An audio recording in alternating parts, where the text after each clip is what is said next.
Hey, it's Jen Hart. Welcome to day 8 of my 15-minute method to change your life. Yesterday we talked about getting all of those negative thoughts out within 15-minute marker so you aren't going to ruminate all day or get stuck in an emotional place that you don't want to be, but it also allows you the space to actually do feel, because it's important, because it can get stuck and there's a lot of things that can happen if you do not process your feelings or just express them, and expressing them in a safe way with yourself to get to know yourself even. So that was day 7. Today's day 8, and it's how to rescript, reframe, and change your mind around those patterns that you notice after you do that exercise. You realize, I don't really like this. Can I change this in my outer reality? Absolutely. You can change anything in your reality. And first always comes the mind, and then the reality outside changes. So if, for one of the things was like, if you want to stop worrying or whatever the thing was yesterday, since I don't know what work you did, let's practice on something that I wrote down, because I had to write notes, because, it's good to write notes. So for me, one thing would be perfectionism. That is something that I've consistently, up until, 2013 was my breakthrough year, really. And then 2015 was another big year for me to change. And I've been in therapy and I've had coaching, and obviously I am a coach.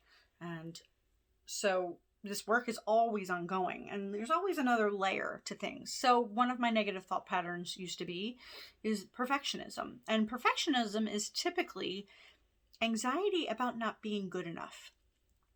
And it can manifest in different ways. It can be very excessive, because it's a protection thing, or it's and it's all protection of like your ego, of like, and that's not bad. It's a protection of you feeling safe in either relationships or in your job or whatever you're being perfectionistic about. Sometimes it's even with ourselves. Like for me, my most perfectionistic thing, like I can remember vividly, I think it was 2014,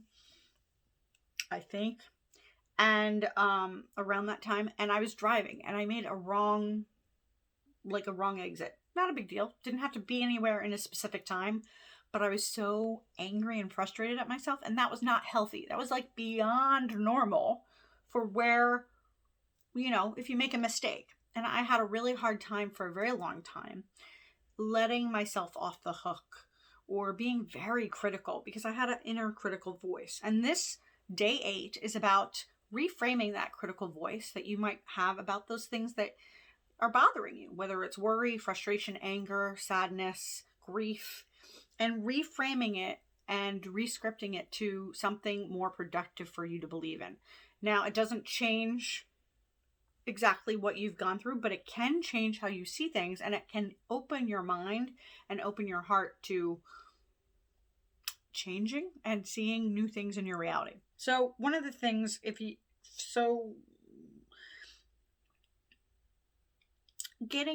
I'm going to focus on perfectionism and worry in that sense, because you can be very obsessive and ruminating about, what if I mess up this conversation? I won't be loved. What if I screw this case note up? I used to have that when I used to do case notes. Well, I'll be fired, or I will get in trouble, or I'll be sued, like really crazy, like really not, like if you think about it logically, and fear is not typically logical, but you can break it down a little bit logically, is that statistically, if I'm a good person overall and I'm doing my best, is it likely that I will get sued, or if I will get fired because I make a mistake? No. But it's practicing that, because we've been so ingrained, if you're a perfectionist, if that's one of your issues, or even worry of any sort, it's like breaking it down. Is this ultimately true? Is this always 100% true, whether it's me or someone else?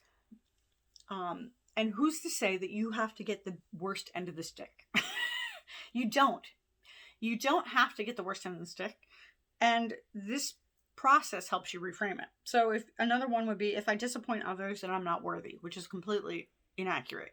We're disappointing people all the time, and it's how you communicate and how you get better at connecting and being intimate with other people, whether it's your best friend, your lover, or your boss or your coworkers or even clients or whomever you're interacting with, even like a stranger, it's okay to disappoint people. You are not less worthy because of that. And it doesn't mean you're not lovable. And those were really sticking points of any type of work that you're doing internally. What if I get sick? That's a worry.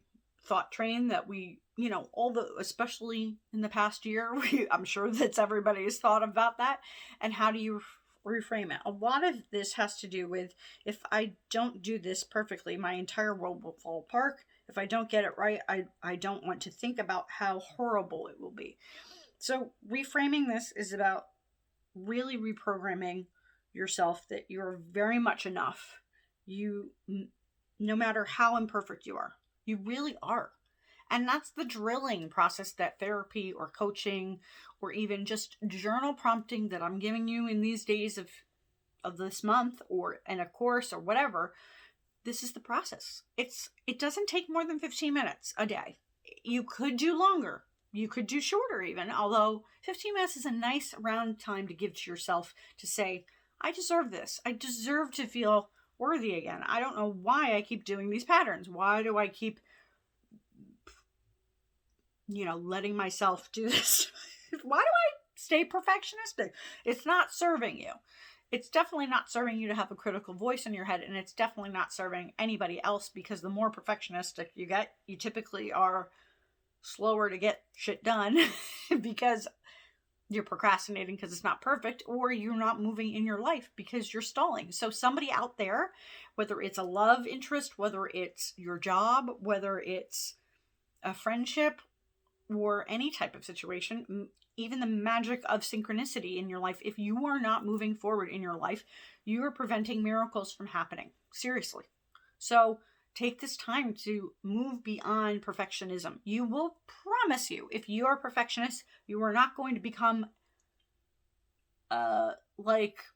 completely the laziest person. You might have to go to that end of the pendulum to kind of equalize, because to get to the middle ground of being very proud of what you do and doing your best.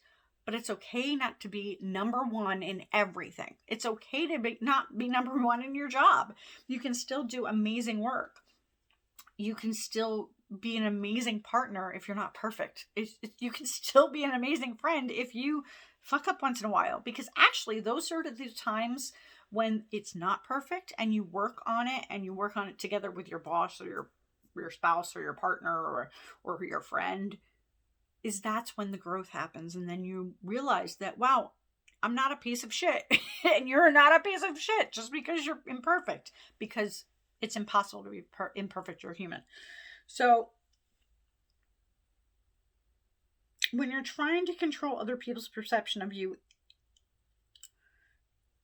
even if you act imperfect or perfect rather, or you're trying to, they can smell it.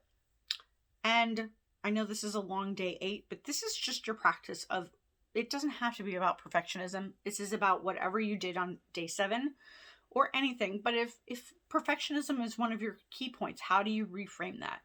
I am worthy even when I make mistakes. I am okay. I can handle being uncomfortable when I do make a mistake. I know how to apologize with sincerity. I know how to learn how to get better at correcting my mistakes without feeling like a piece of shit. It's my favorite word today. Poop, piece of shit, whatever. Because I used to feel that way. It doesn't mean that doesn't come up on occasion. But comparatively, I don't feel like a piece of shit, because I know I'm a good person and I'm always doing my best. And in areas where I know that I could be doing more or improve more or not doing my best, I give myself grace and compassion. And this is what this reframing and scripting is all about. Because once you let go of it's like a tightness of being a perfectionist or using any type of limiting belief as an absolute. Those things are not true. Your limited beliefs are not absolute. They're actually just beliefs, and that you've been programmed and continuously believe because you keep repeating them. So in reframing is that if you did this for 30 days and reframed, literally just said that I'm a great human being or a good human being or a I'm enough. If you just wrote that for 30 days and it's going to feel uncomfortable, or whatever the thing that you're working on is, if you just did it for 30 days for 15 minutes and you just wrote it out and like whatever came up, and you could write more and change the belief as you see, like, oh, it says that I don't feel enough because I did this. That's not true. You are enough. As is, you do not have to do anything more in life. You are breathing. You're enough. You're enough for love. You're enough for money. You're enough for the purpose that you were born to be.